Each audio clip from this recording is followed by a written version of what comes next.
As a next step, we're going to prove the quotient rule.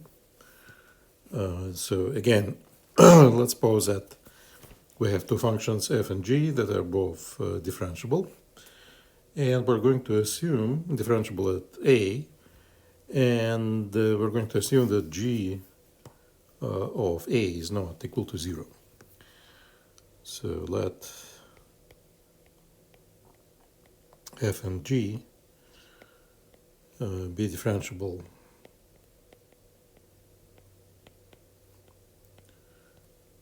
at some x equal to a, and g of a is not equal to 0. So we want to compute the derivative.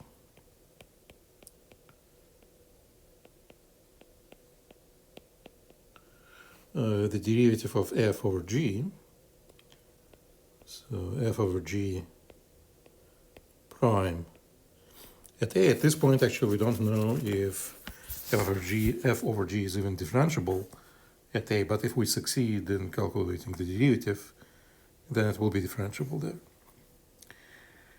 Okay, so again, we use a limit definition of a derivative.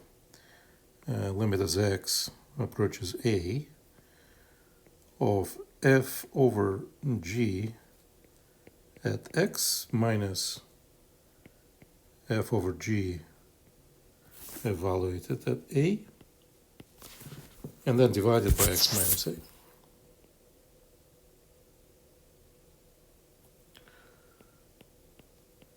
And as we know, because we're trying to do the quotient rule at the end of the day, we should end up with f prime g on the minus fg prime on the top and g squared on the bottom. Question is, how do we get there? So first of all, let's remember that of what f over g of x is. So this is the same thing as the limit when x goes to a. I'm going to write division by x minus a as a factor 1 over x minus a. And then I have in parentheses f over g of x is f of x over g of x. And f over g of a is f of a divided by g of a. And for the lack of better things to do, let's put the difference on the common denominator. So this is a limit x to a, 1 over x minus a. And the common denominator says f of x times g of a minus g of x times f of a, and all of that is divided by g of x times g of a.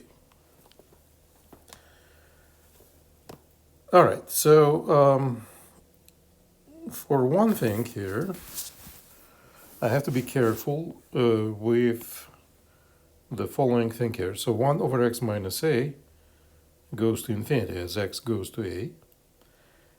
And if my fraction is differentiable, then this whole thing in the parentheses would also go to 0. It should go to 0 fast enough, so the ratio of the circled expression and x minus a, this should go to some finite limit. I have to be careful about the function g of x here, because I assume that g of a is not 0, but g of x does not have to be non-zero. So in fact, if I have a function which, let's say,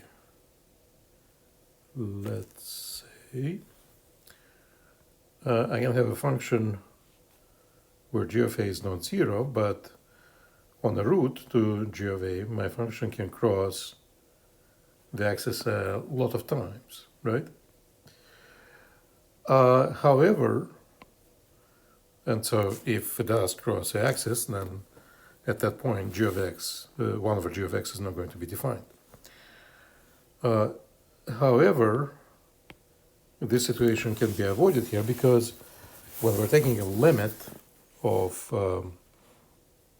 some function when x goes to a, and we know that in a limit this function converges to something that is not zero, as long as the function is continuous, then near a it also should be non-zero, right? Again, we can draw a simple illustration. If g of a is some point here, and at this point my function is not zero, because its graph is a continuous curve, right? Which must be getting closer and closer to this point as x goes to a. That means that g of x cannot be zero near a, because if it could be zero arbitrarily close to a, then you wouldn't have continuity at a. So let's make the following note. Note that here g of x is not equal to 0 near x equal to a, and that's the only thing that I need when I'm taking a limit when x goes to a, because g of a is not 0 and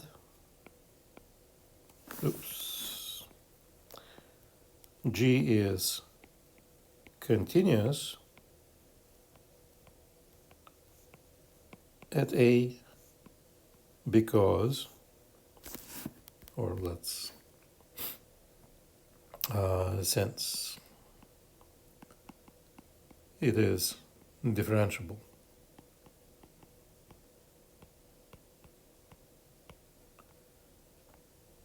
at a, right? And last time we proved that whenever the function is differentiable at the point, it must be continuous at the same point. Okay, so then continuing my calculation,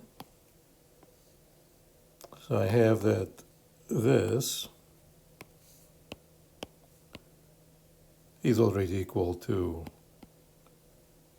that.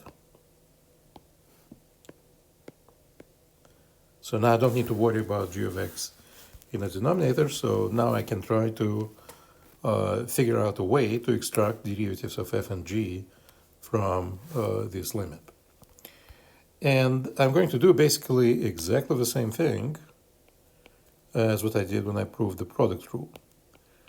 So we have limit x goes to a, 1 over x minus a.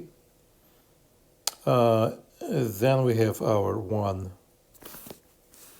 over g of x times g of a. And then we have the rest of the stuff in the parentheses. And I'm going to, again, write it as a telescopic sum. So I have f of x times g of a. In order to extract the derivative of f, from this I will need to subtract f of a. And I want to be able to factor out g of a, so minus f of a times g of a. Because then if I factor out g of a, I have f of x minus f of a, and that will allow me to compute the derivative. I could not have done this here because there is f of a in the second expression, but it's not multiplied by g of a, right? So there is nothing that I can factor out in this difference. All right, so if I subtracted f of a, g of a, then to keep things the same, I have to also add it, right? This is then just a fancy way of writing 0. And to make things equal to what is written above, I still need to subtract g of x times f of a. And then if I look at the second pair I see that actually if I factor out f of a out of this, I'll have g of x minus g of a left, and that is something that will be needed when I compute the derivative of g. Okay, and so now I'm going to reassemble this in a different way. So this should be the limit. In fact, yeah, so let's reassemble it first. Limit x goes to a.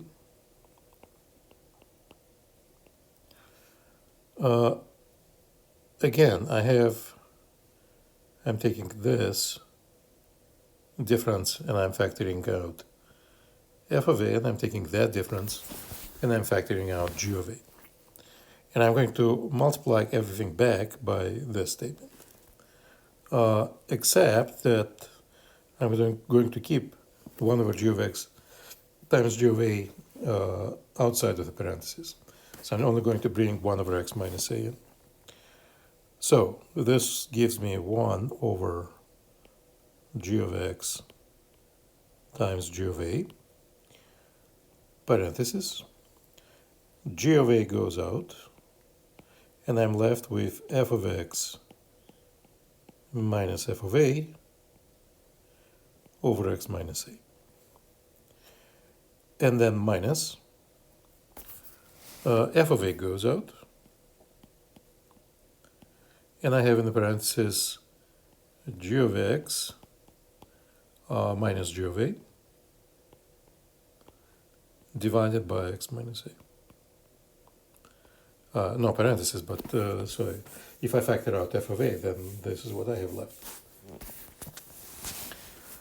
Okay, so then the limit of the product of two things is going to be the product of limits.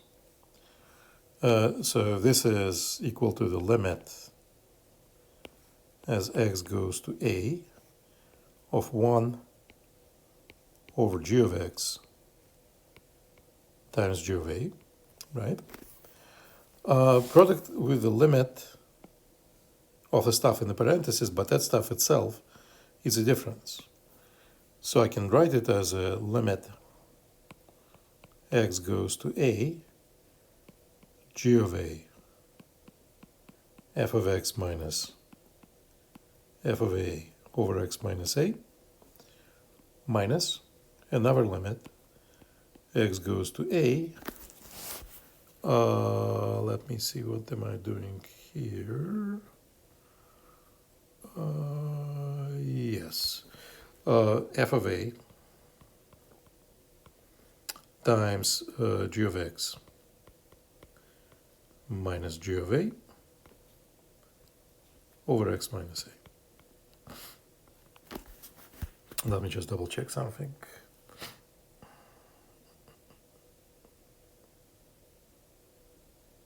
Yes. All right, so now let's look at the first limit. What I know about the function g of x. G of x is a continuous function that converges to g of a when x goes to a, and g of a is a constant. And we already proved, when we talked about continuous functions, that if I have a ratio of continuous functions, where the function in the denominator is not equal to 0 at the limiting point, at x equal to a in this case, then this function is continuous. Right, and g of x is continuous again because g is differentiable at a. And so therefore, the first limit then is just the value of this function at a, which is 1 over g squared of a. All right, what about the inside? From the first limit, I can factor out g of a, and then I'm left with a limit x goes to a, f of x minus f of a over x minus a. And from a second limit, I can factor out f of a, and I'm left with limit x going to a, g of x minus g of a over x minus a. Well, but then I know that f is a differentiable function at a, so this is f prime of a from a definition of a derivative. And g is a differentiable function, so this is g prime of a from a definition of a derivative. And so what we got is 1 over g squared of a, g of a, f prime of a, minus f of a, g prime of a, and that's exactly the quotient rule, and so we're done.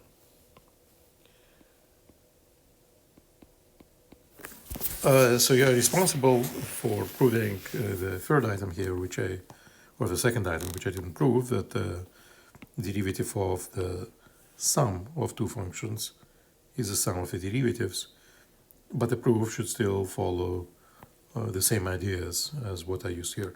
The proof should follow from properties of limits and from properties of continuous functions, if necessary.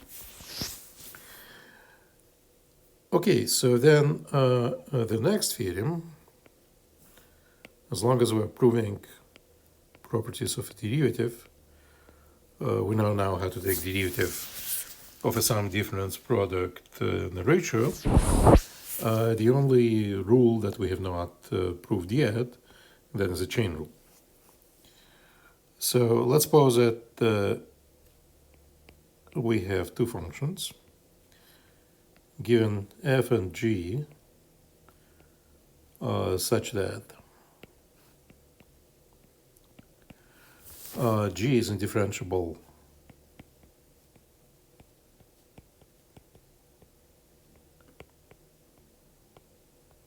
at x equal to a, and f is differentiable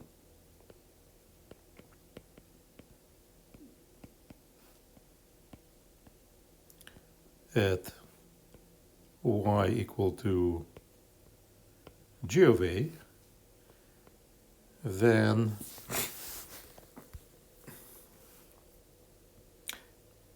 f composition g is differentiable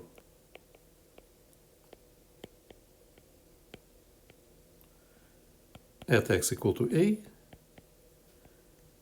and the formula for the chain rule holds.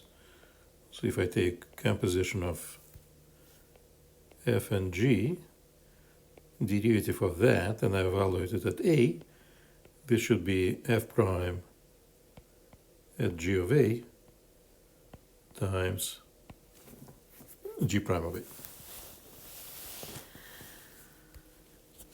Okay, so let's try to motivate the proof first, and then we'll prove it. So how should we go about proving this thing? Well, so f composition g prime of a. So at this point, I don't really,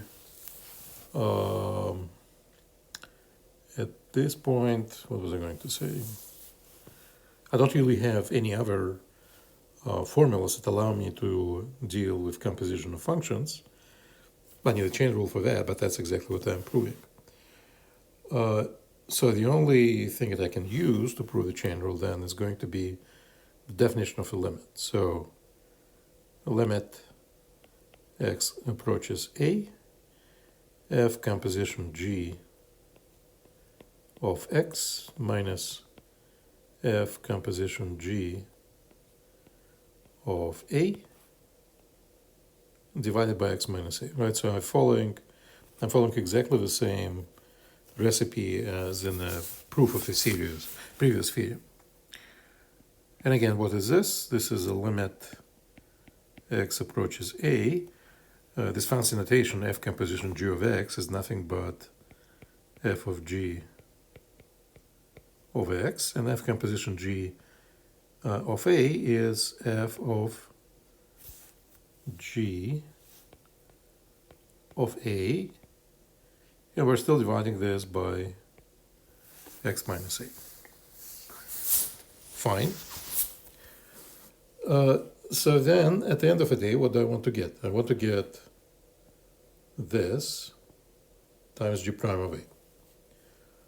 And what is g prime of a? G prime of a is, it's a limit of g of x minus g of a over x minus a. So why don't we just do this? Again, we're going to modify our expression. I'm going to write it as f of g of x minus f of g of a. So if I am trying to get the derivative of g, then I will need g of x minus g of a. And I'm going to move x minus a here. And then because I sort of multiply by g of x minus g of a, I can divide by it. And okay, so now, let's see. I know immediately that this should go to the derivative of x at a, right? Because g is differentiable at a, so derivative exists, so that means that this limit exists. And then if I examine this expression, actually it also looks kind of nice, because what I'm doing, I'm computing f at some point minus f at g of a, and then I'm dividing by that point g of x minus g of a. So this also looks like a definition of a derivative, but the derivative is computed at g of a. So then at least formally we can write that this is the limit x goes to a, f of g of x minus f of g of a over g of x minus g of a, and times limit x goes to a of g of x minus g of a over x minus a.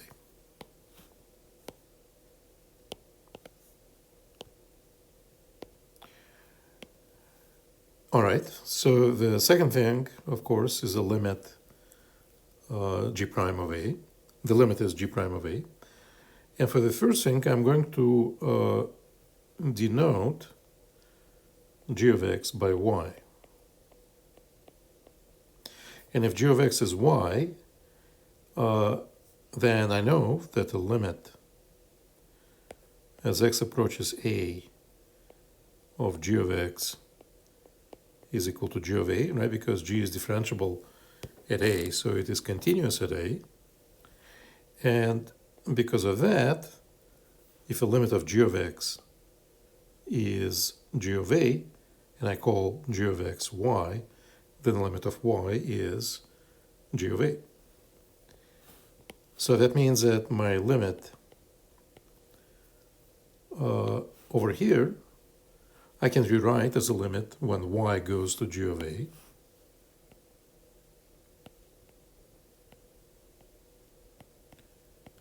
Of f of y minus f of g of a over y minus g of a, right? Because that's what my y was, g of x. And the second limit is already simply g prime of a. And then if I look over here, right, there's no x here anymore, so this is just function of y. Y goes to g of a. F is differentiable at g of a, so then this ratio of changes in f and y should converge to the derivative. So this would be equal to f prime evaluated at g of a times g prime of a. Right, which is exactly what we wanted to achieve. So it seems that we did prove the chain rule. However, this is not a correct proof. It's actually faulty for the following reason. So this is okay only in certain situations.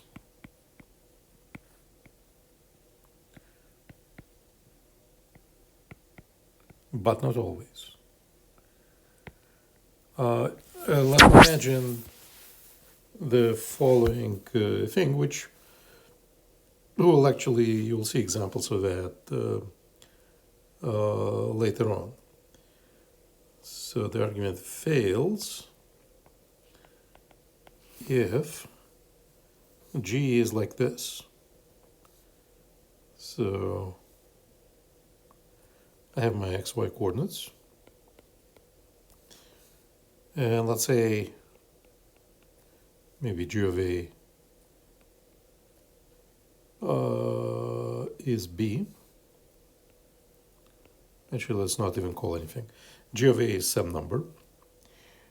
And then let's imagine that the function G of X actually oscillates faster and faster as it goes to f of x oscillates faster and faster.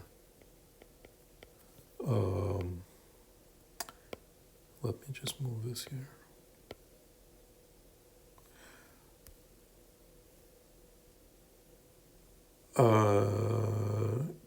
No, sorry. This is not f of x, it's g of x. Everything was right.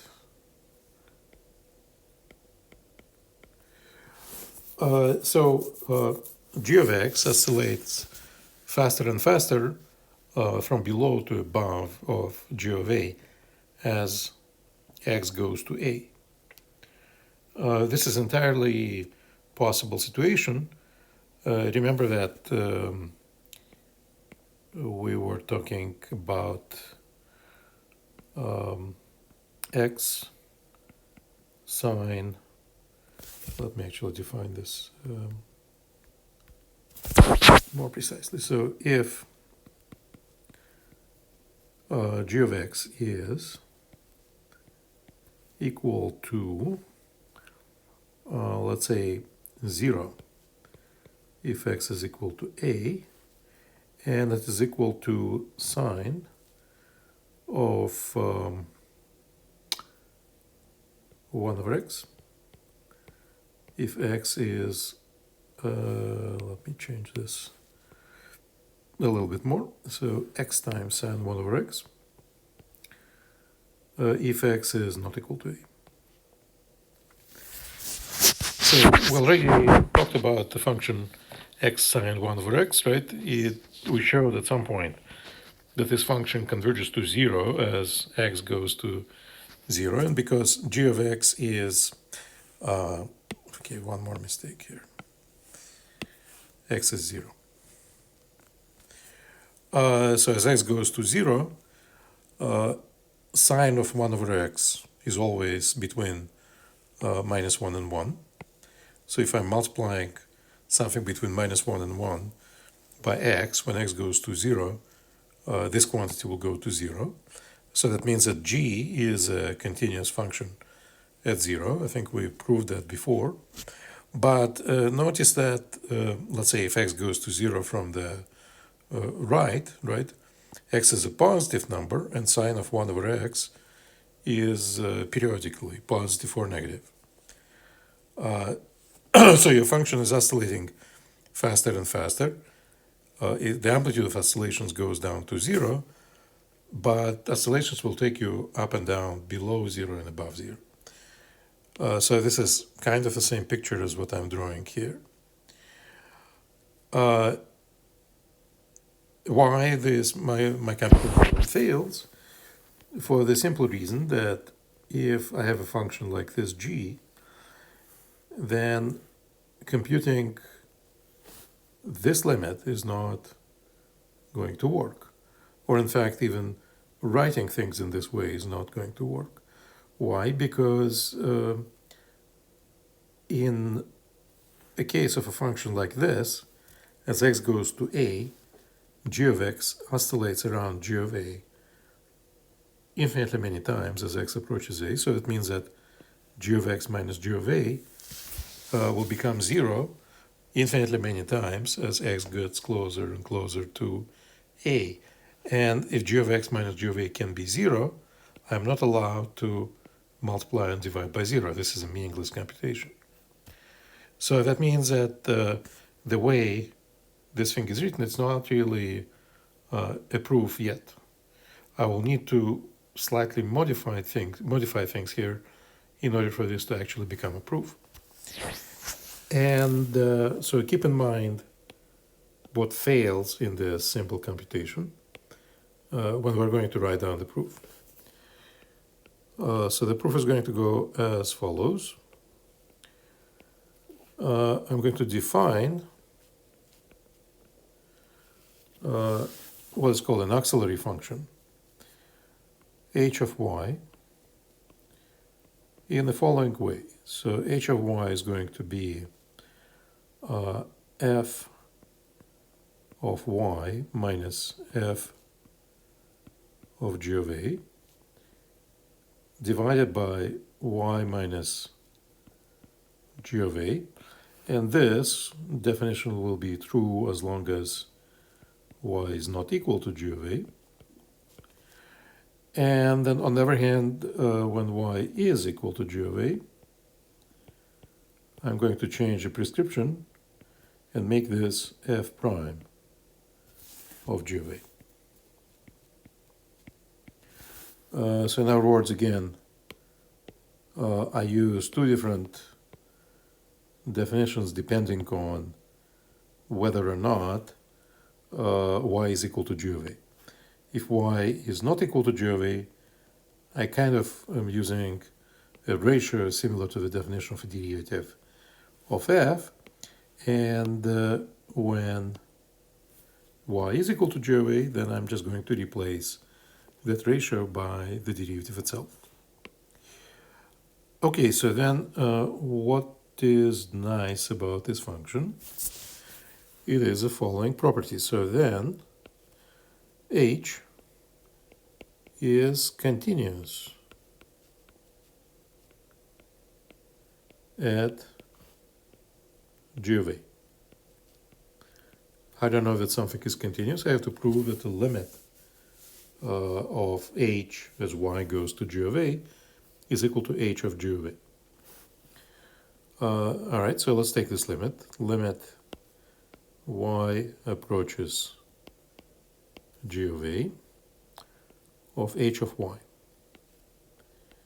Well, when y approaches g of a, then y is not equal to g of a. So that means that I can take only the first, or actually I will only encounter the first part of the definition of h of y, right? Because when I'm taking a limit, I'm never actually at g of a. So this would be a limit of that first prescription. And when I take a limit of this, because f is differentiable at g of a, this is nothing but the definition of a derivative of f at g of a, and so this would be f prime of g of a. But f prime of g of a is my h of y, h of g of a, right? So this is the same thing as h of g of a. And so I showed that h is continuous at g of a. All right, so with that, next, I'm going to compute the following limit. Let's take a limit as x approaches a of h of g of x times g of x minus g of a over x minus a. Okay, so what do I know about this limit? I know that the first function is going to be continuous at a. Why? Because h is continuous at g of a, right? So h is continuous at g of a, and g is differentiable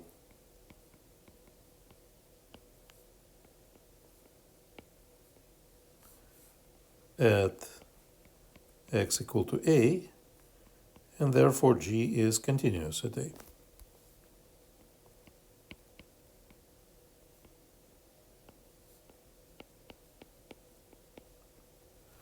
So we have this item and that item. Well, but then from this, it immediately follows.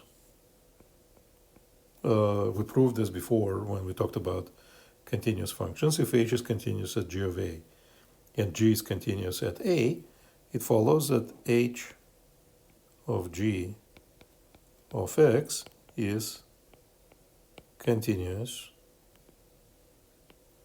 at x equal to a, right? The composition is continuous.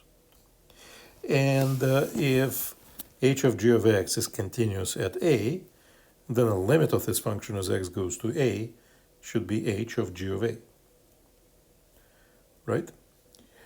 And likewise, the limit of g of x minus g of a over x minus a, that limit exists because g is differentiable at a. This limit exists and is equal to g prime of a. And so then the limit of this whole thing is going to be h of g of a times g prime of a. But who is h of g of a again? H of g of a, it's this function evaluated at g of a, so it must be equal to f prime of g of a. So this is nothing but f prime of g of a times g prime of a. Well, it's all nice and good because now I got the right-hand side of a chain rule, right? But I still have not proved that this is equal to the left-hand side of a chain rule. And so before we do that, let's examine actually what exactly is this function here, this auxiliary function that I introduce. So also, okay, so what is this? This is my function up here, evaluated at g of x, right? So what is this function at g of x? I'm actually going to use this definition. Let's copy it. So it's going to be this times g of x minus g of a over x minus a. If I write things in the opposite order here, and I'll explain what I'm doing. All right, so I took a definition of h of y, right? This piecewise definition, and I multiplied it by this factor that I have here. The only thing that I have to fix here is this. I'm not computing h of y, I'm computing h of g of x, right? So I have to modify this expression accordingly, right? So y is now g of x, right?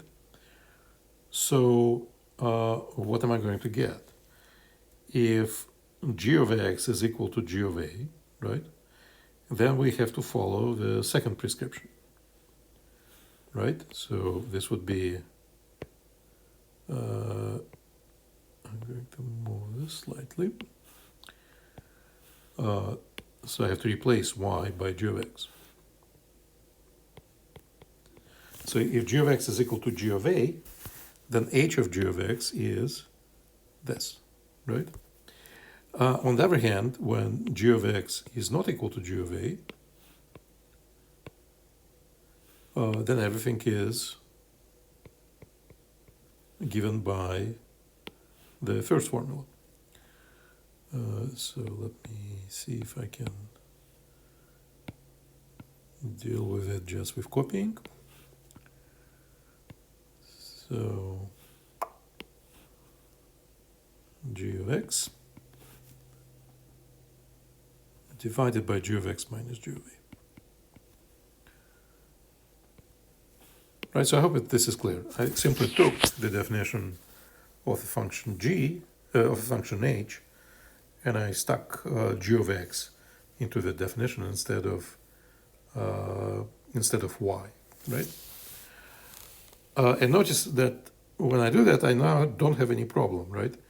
Because before I divided by g of x minus g of a, and I didn't pay attention to the fact that g of x minus g of a was or was not equal to 0.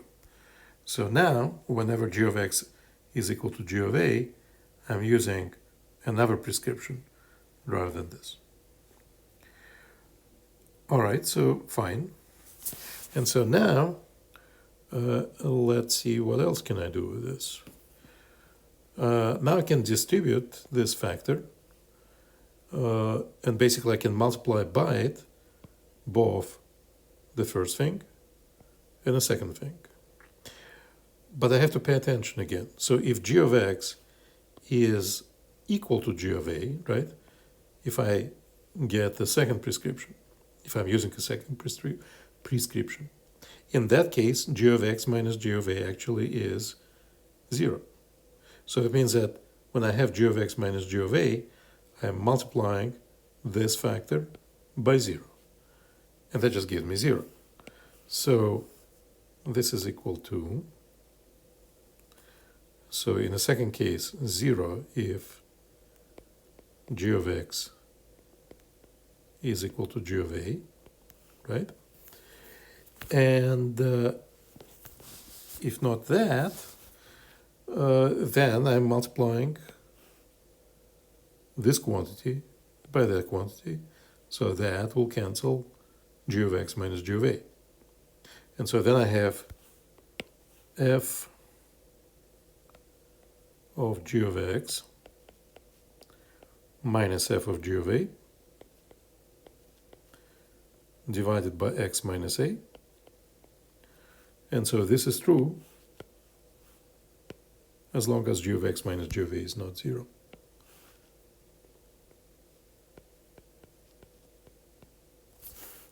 So g of x is not equal to g of a.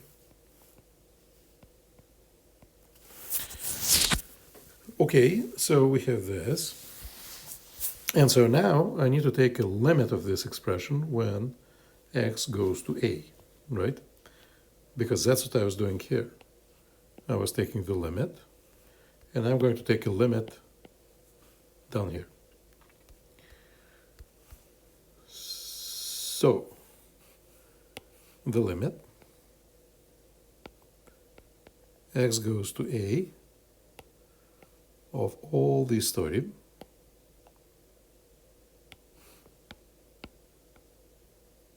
must be the same as a limit when x goes to a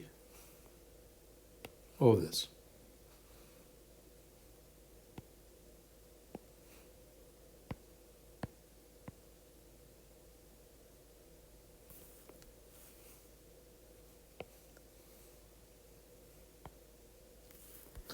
And so now we need to analyze what exactly should we expect to get from that limit.